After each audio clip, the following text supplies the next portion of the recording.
계속해서 사실 비슷한 내용들이 반복되고 있는데, 오늘도 이제 이스라엘 백성이 지난번에 살펴보았던 것처럼 헤스본 왕 시온의 땅을 차지한 후에 계속해서 북진해서 올라가고 있습니다.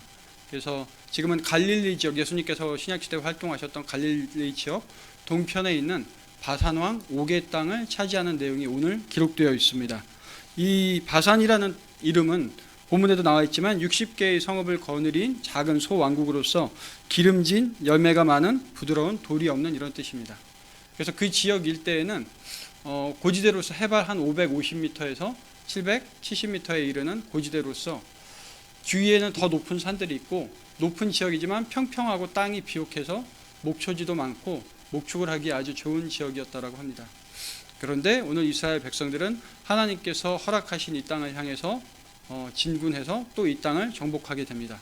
그리고 바산 왕 옥은 지난번에 봤던 헤스본 왕 시온과 마찬가지로 하나님께서 반드시 진멸해야 된다라고 명령하셨던 가나안 땅의 6족속 중에 하나인 아모리 족속에 해당이 됩니다.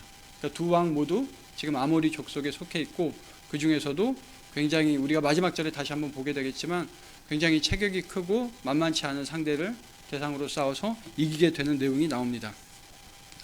아마도 바산 왕 옥은 먼저 소문을 들었을 겁니다. 같은 아모리 족속이었던 헤스본 왕 시온이 이스라엘 백성에게 패했다는 소식을 듣고 굉장히 당황스럽기도 하고 놀라기도 했을 겁니다. 어떻게 쉬운 상대라고 여기지 않았던, 호전적이기도 하고 거칠었던 아모리 족속을 대상으로 이스라엘 백성이 그렇게 이길 수 있었을까? 그럼에도 불구하고 한편으로는 의구심과 두려움도 있었겠지만, 시온은 방심해서 당했지만 나는 만만치 않을 거야. 스스로에 대한 자만심이 있었던 것 같습니다. 나름대로의 자신감도 있고 자신은 결코 그렇게 시온 왕처럼 쉽게 당하지는 않으리라는 생각이, 한편으로 또 교만함이 있었을 겁니다. 그래서 온 백성을 거느리고 온 군대를 거느리고 에드레이로 나갑니다. 그리고 에드레이라는 이 곳에서 이스라엘 백성과 전투를 벌이죠. 1절에서 7절 우리가 읽은 말씀이 이 싸움과 이 싸움의 결과를 보여주고 있습니다.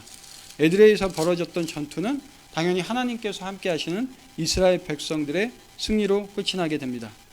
그리고 우리가 보았던 것처럼 2절 말씀에 그를 두려워하지 말라는 명령을 쫓아서 이스라엘 백성은 순종해서 나아갔고 그들과 싸웠으며 그 땅을 넘겨받았습니다. 마치 헤스본 왕 시온에게 했던 것처럼 똑같이 그 땅을 정복하게 되죠. 그런데 3절 말씀 끝에 보면 그들을 쳐서 한 사람도 남기지 아니하였느니라. 이 부분도 우리가 이미 살펴보았지만 현대인의 시각으로 보면 굉장히 비인도적이고 굉장히 잔인한 그런 싸움인 것처럼 보입니다. 어린아이와 여성들까지 다 전쟁에서 진멸, 말 그대로 다 죽이게 되는 싸움이기 때문에 오늘날 우리의 감성으로는 사실 구약성경을 읽을 때 늘 부딪히는 부분이 이런 부분들입니다. 하지만 문맥을 살펴보면 그 당시에 아모리 족속을 비롯한 6개의 족속은 굉장히 문화 자체도 문란했고 그들이 싸움을 일으켰을 때 다른 민족들에게 행한 형식은 굉장히 더 잔인하고 끔찍했다고 합니다. 무엇보다 이 싸움은 단순히 이스라엘 백성이 영토를 확장하고 땅을 차지하기 위한 싸움이 아니라 하나님께서 명령하신 성전이었습니다. 다른 민족들과 구별된 하나님의 백성으로서 그 정체성을 찾아가는 싸움이었습니다. 그렇기에 이방 신을 섬기고 굉장히 문란하고 부패한 우상숭배 문화가 있는 그 백성들을 모두 없애야 그들의 잘못된 문화나 종교의식들이 이스라엘 백성에게 스며들지 않을 수 있었습니다. 그래서 하나님께서는 이스라엘 백성들의 정신적인 부분을 지키기 위해서 무엇보다 영적으로 그들을 구별하여서 하나님의 백성으로 삼기 위해서 그들이 간접적으로 직접적으로 영향을 받는 잘못된 모든 문화들을 끊기 위해서 이 아모리 족속을 진멸하라고 말 그대로 하나도 남김없이 없애라고 명령을 하셨던 것입니다. 우리가 시대를 살아가면서 사람이 시대에 영향을 끼치기도 하지만 시대의 영향을 받지 않고 살아가는 사람은 아무도 없습니다. 우리도 한국인으로 살아가고 있지만 알지 못하는 사이에 미국 문화, 일본 문화, 중국 문화, 다양한 강대국의 문화들을 받아들이고 흡수하게 됩니다. 우리가 거리에만 나가도 우리는 한국 사람이고 한국 땅에 살고 있다고 생각하지만 거리에 나가보면 한글 간판보다 영어 간판을 훨씬 더 많이 보게 되는 게 현실입니다. 우리는 의식하지 못하죠. 근데 문화라는 것은 교묘해서 우리가 깨닫지 못하고 의식하지 못하는 사이에 우리 삶에 스며들기 시작합니다. 그리고 우리 삶의 방식, 우리의 사고 방식을 하나둘 차지해 나가는 거죠. 하나님께서 이 사실을 너무도 잘 아시기 때문에 이스라엘 백성에게 오늘날의 우리의 시각으로는 다소 거부감이 들 수 있지만 그들의 문화를 끊기 위해서, 잘못된 우상숭배의 문화를 끊기 위해서 하나도 남김없이 진멸하라고 하셨던 것입니다. 그리고 이스라엘 백성들은 그 명령에 순종해서 이 땅을 정복하게 됩니다. 그런데 싸움이라는 게 만만한 싸움이 어디 있겠습니까? 우리가 인생을 살다 보면 우리 앞에 닥치는 문제들이 결코 쉽거나 만만한 것이 없습니다. 이스라엘 백성의 눈에 비친 바산이라는 땅에 또 옥이라는 왕이 다스리는 나라도 결코 쉽지 않았습니다. 5절 말씀에 성읍이 높은 성벽으로 둘려 있고 문과 빗장이 있어 견고하며 그 외에 성벽 없는 고을이 힘이 많았느니라.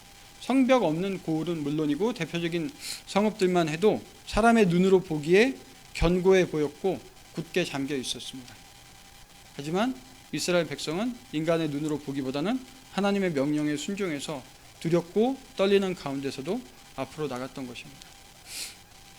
일상에서 우리가 문제를 해결하는 것도 두렵고 떨릴 때가 많은데 모든 전쟁은 목숨을 걸고 싸우는 것입니다. 지면 죽는 겁니다.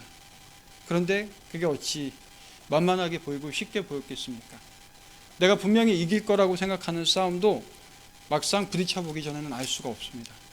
그런데 이스라엘 백성들은 그 인간적인 두려움을 무릅쓰고 앞으로 나가서 싸워 이겼던 것입니다.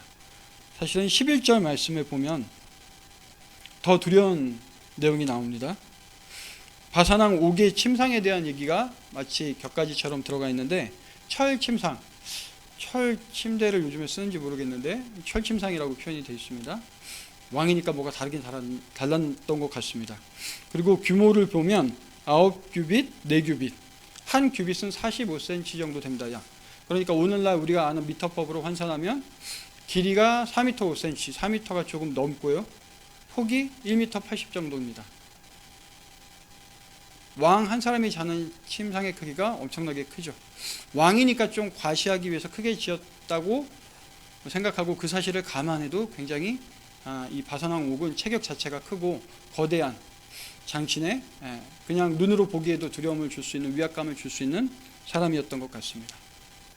그러니 이스라엘 백성들의 눈에 비친 이 바산왕 옥이 다스리는 나라가 여러모로 뜯어보아도 그 성읍, 견고한 성읍을 보아도 그렇고 바산왕 옥을 보아도 그렇고 그 당시 근동에 소문이 났던 아모리 족속의 거칠고 또 싸움에서 쉽게 지지 않는 그들의 습성을 보아도 이들은 결코 만만한 상대가 아니었습니다. 하지만 이스라엘 백성들은 순종해서 하나님의 말씀을 따라서 이 성읍을 차지해야 하리라고 믿고 나아가서 싸웁니다. 그리고 6절 말씀에 나온 대로 그 백성들을 진멸하고 전리품을 갖게 되고 그리고 8절 말씀에 나온 대로 요단강 북동쪽에 이르는 바산왕 옥의 모든 지역들, 바산 땅을 차지하게 됩니다.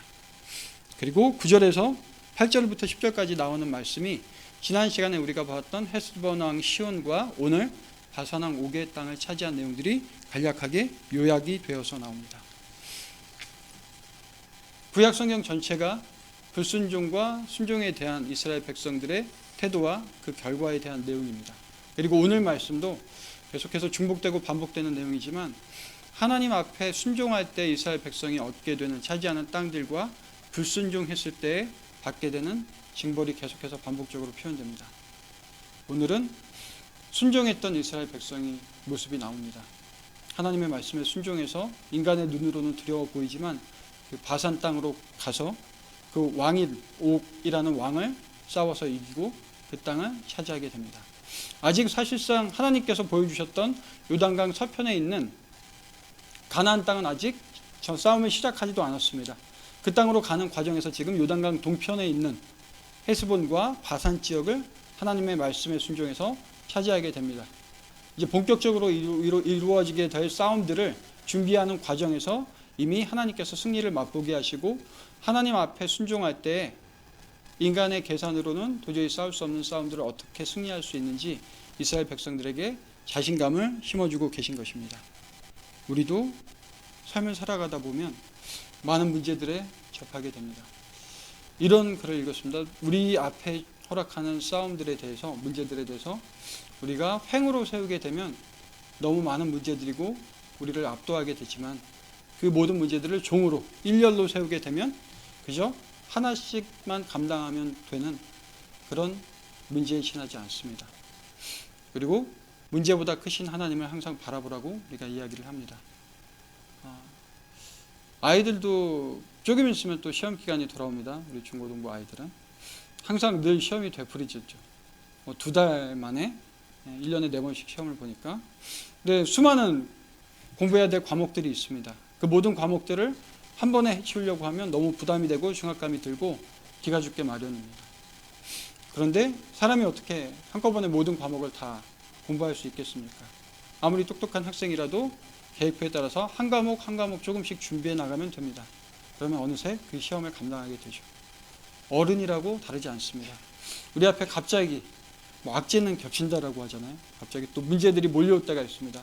평온하게 좀 지냈나 싶으면 갑자기 문제들이 밀려오는데 꼭 안 좋은 일들을 같이 옵니다. 겹쳐서. 자녀 문제가 생기기도 하고 건강 문제가 생기기도 하고 사업상의 문제가 생기기도 합니다. 인간의 눈으로 보면 너무 두렵고 떨립니다. 하지만 우리가 그 문제들을 펼쳐놓고 볼 것이 아니라 일렬로 줄 세워서 우리가 급한 것들, 하나님께서 주시는 힘으로 감당할 수 있는 것들 하나하나 처리하다 보면 어느새 그 모든 문제들이 해결이 되고 하나님께서 허락하신 땅을 차지할 수 있는 그런 기쁨도 놀라움도 맛보는 우리의 인생이 되지 않을까 생각합니다. 오늘도 우리 앞에 어떤 문제가 있는지 우리는 알 수 없지만 여러분들 각자에게 또 저에게 맡겨진 문제에 대해서 우리가 당황하거나 두려워하지 말고 일렬로 세워서 하나님이 주시는 그 말씀에 순종해서 믿음으로 하나둘씩 헤쳐나가는 저와 여러분이 되시기를 소망합니다. 기도하겠습니다.